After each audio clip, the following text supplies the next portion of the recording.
Assalamualaikum warahmatullahi wabarakatuh. Welcome back to my channel Detektif D. Ya teman-teman, kali ini saya bersama Pak Jaini. Dan saya mohon maaf, saya juga agak sedikit pilek nih Pak. Ini sesuai dengan informasi dari, ada kabar sih dari Jia TV juga ya. Itu kan dari Toibah TV juga saya melihat Pak Jaini sudah melakukan PK kan. Jadi upaya PK Pak Jaini terkait dengan investasi batubara. Nah, itu PK yang kasus Pak Jaini kan?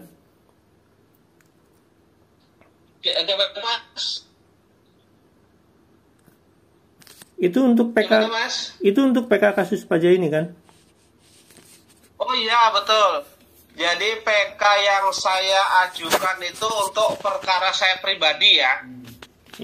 Itu kan pemberitahuannya diberitahukan tanggal 16 Oktober 2024. Itu disampaikan melalui kantor Wali Kota Jakarta Selatan. Kemudian saya ambil sekitar 1 bulan yang lalu, enggak nyampe 1 bulan yang lalu lah. Itu saya ambil, kemudian kemarin hari Jumat tanggal 14 Maret 2025 saya menyatakan PK sekaligus menyerahkan memorinya.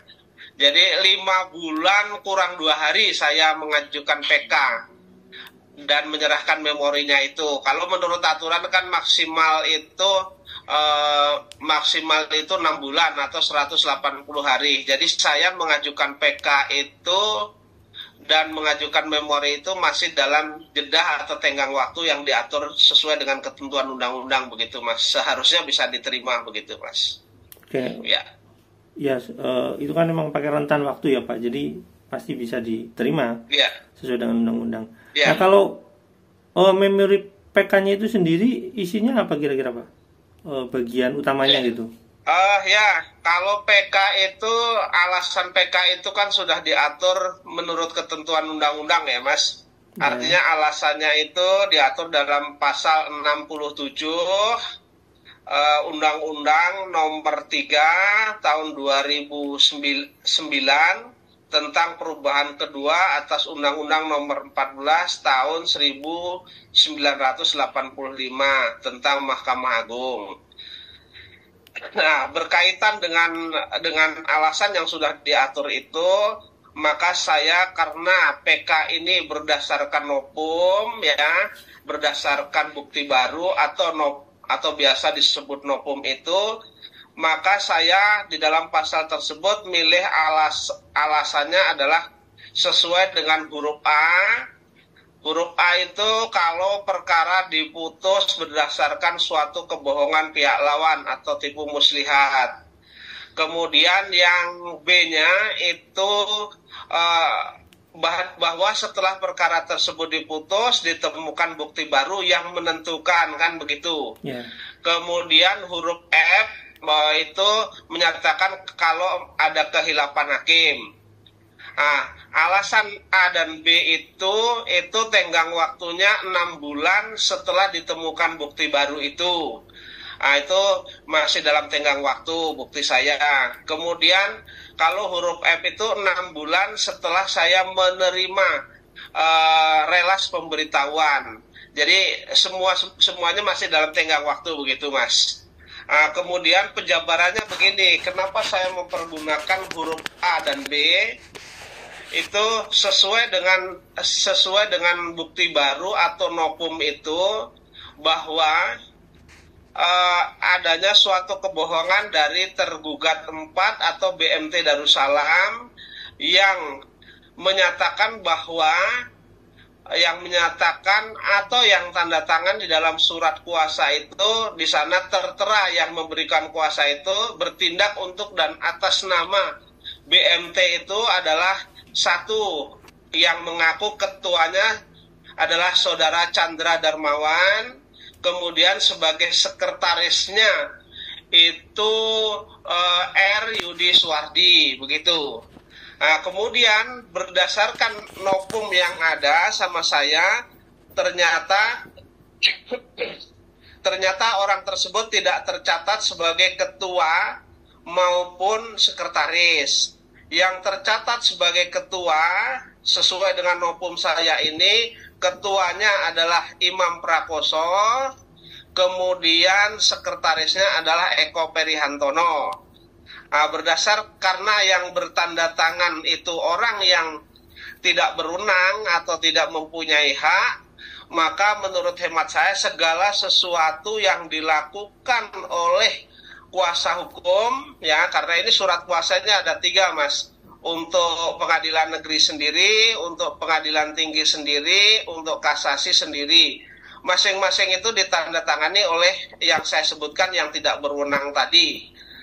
Sementara putusan pengadilan negeri, pengadilan tinggi, kemudian kasasi, Mahkamah Agung itu semuanya telah mempertimbangkan dalil-dalil yang diajukan oleh kuasa hukum tergugat 4 yang menurut hemat saya tidak sah.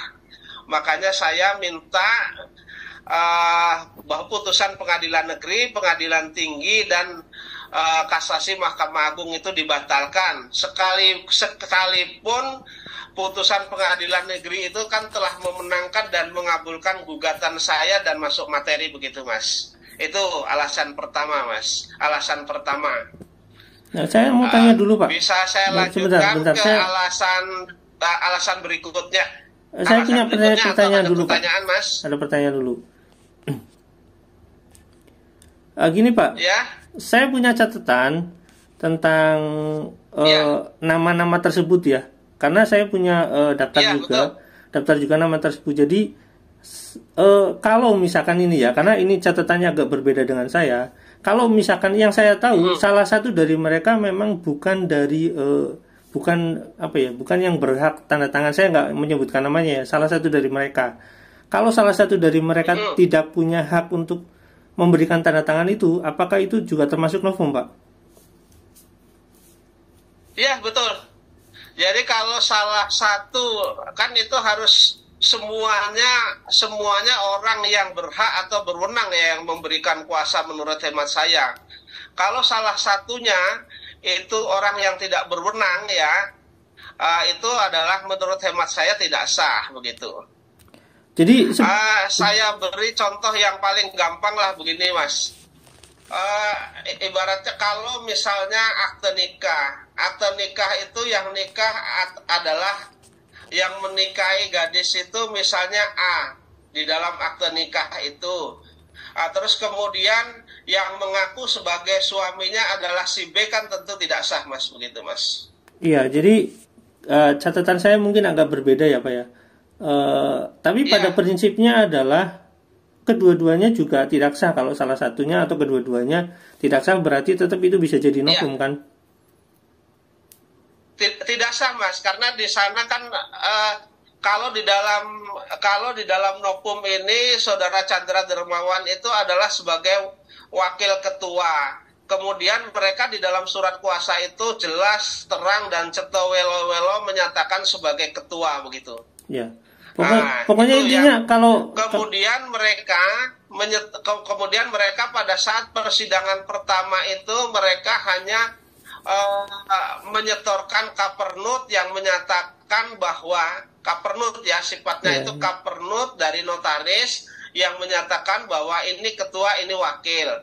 Tetapi sampai dengan pembuktian terakhir dalam perkara di pengadilan negeri tersebut, sampai dengan sekarang kan nggak setor alat bukti lagi. Itu sampai dengan pembuktian terakhir mereka tidak bisa menyetorkan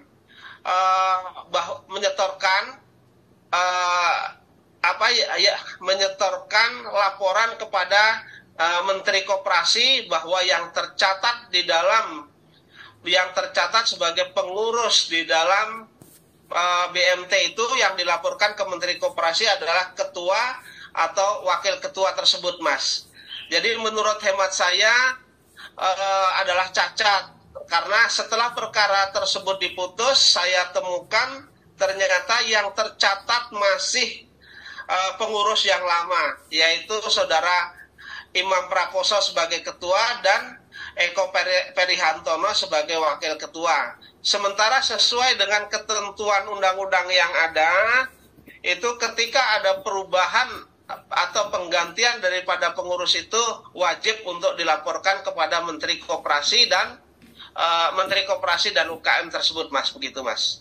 Iya, okay. Saya tahu karena NIB dari koperasi itu kan memang harus dibuat ya sesuai dengan undang-undang yang berlaku, dan sekarang udah digitalisasi. Saya tahu itu udah masuk OSS bahkan, dan termasuk salah satu kewajiban mereka melaporkan segala bentuk jenis kegiatan yang ada di koperasi, dan mereka berstatus dan artinya dari awal pembentukan koperasi tersebut itu memang dibuat untuk tidak benar. Kalau misalkan saya lihat dari kasusnya, seperti kasus seperti kasus patungan usaha yang mereka menggunakan koperasi yang merah putih terus kemudian berubah menjadi koperasi jamaah Indonesia Berjamaah, itu juga tidak pernah melaporkan kegiatannya. Artinya baik pengumpulan uang maupun acara-acara yang dilakukan, mereka itu tidak pernah melakukan. Jadi mereka memang benar-benar kayak seolah-olah ya memang kalau penjahat ya kayak gitu memang perilakunya, ibaratnya seperti itu. Karena banyak sekali koperasi yang kecil pun itu, kalau koperasi daerah itu banyak yang melaporkan gitu. Faktanya kalau misalkan berjalan dengan baik. Karena saya juga sering diundang di Kementerian Koperasi dalam kegiatan-kegiatan, dan saya mengirimkan laporan setiap tahun. Dan itu koperasinya juga saya ada, dan itu ya saya punya NIB dan punya nomor yang ditentukan. Yang terbaru SS itu udah ada. Kurang lebih kalau misalkan kita berbicara dengan frontal ya Pak ya, bahwasanya koperasi itu memang diniatkan untuk, dalam tanda kutip, untuk tindakan kejahatan. Menurut saya kayak gitu. Karena sesuai dengan fakta ya Pak ya. Karena fakta ini kan seperti itu. Ya, kalau memang diniatkan seperti itu, berarti kan alasan saya di huruf A itu kan masuk, Mas. Adanya tipu muslihat dari pihak lawan, sehingga putusan majelis hakim itu dibuat berdasarkan suatu kebohongan yang dilakukan oleh lawan, begitu masuk. Kemudian huruf B-nya itu berdasarkan fakta, ya kan, berdasarkan fakta. Ketika alat bukti ini alat bukti baru atau novum ini saya temukan lebih awal, tentu putusan pengadilan itu baik itu pengadilan negeri, pengadilan tinggi maupun kasasi, tentu tidak akan mempertimbangkan ya apa yang diajukan oleh kuasa hukum tergugat 4 tersebut. Maka menurut hemat saya itu masuk ke pasal B-nya, Mas, begitu. Ya. Ini kan kasusnya mirip kayak, jadinya kasus yang berlakunya mirip kayak patungan usaha, Pak. Kenapa saya katakan seperti itu? Sekarang gini, koperasi yang sekarang dituntut sama Pak Jenny kan nggak tahu kantornya di mana. Sekarang di mana kantornya, Pak? Fisiknya. Jadi awalnya kantor itu berada di Masjid Darussalam Kota Wisata, Jalan Boulevard itu. Kemudian setelah ada bisnis batu bara ini, mereka beli ruko, ya kan? Nah, kemudian setelah saya ajukan gugatan itu, rukonya itu dialihkan ke pihak lain, padahal itu termasuk sebagai objek sita jaminan yang saya ajukan. Maka menurut hemat saya, tergugat 4 ini memang sudah ada itikat tidak baik, yaitu mengaburkan aset-aset mereka, begitu. Ya, nanti kita tunggu, kan nanti ada tindak lanjutnya, tentu ada tindak lanjutnya kalau memang itu dialihkan padahal sudah menjadi objek yang saya mohonkan dalam sita jaminan, begitu, Mas. Ya, itu kan sama dengan patungan usaha yang dimana koperasi Jamaah Indonesia Berjamaah itu, Kopindo itu koperasinya ya sebenarnya lokasinya di situ, di kantor yang di Tangerang itu, di lokasi yang punya Yusuf Mansur. Di sana ada kampus institut yang kurang terkenal itu, saya lupa lagi lah, pokoknya punya Yusuf Mansur lah, kayak gitulah, ada institut Yusuf Mansur atau apa kayak gitu di sana, dan kantornya itu kantor koperasi Indonesia Berjamaah itu sekarang menjadi kantor umroh punya Yusuf Mansur itu. Jadi konsultasi tentang orang-orang yang berinvestasi di Kopindo itu yang kemudian menjadi Hotel City itu sekarang pasti mengalami kesulitan karena kantornya udah nggak ada secara fisiknya gitu, udah ditempatin milik Yusuf Mansur jadi kantor kantor umroh kayak gitulah, saya lupa namanya, pokoknya kayak gitulah intinya ya Pak. Jadi intinya sama aja sih sebenarnya kasusnya kayak gini, model-modelnya kayak gitu Pak.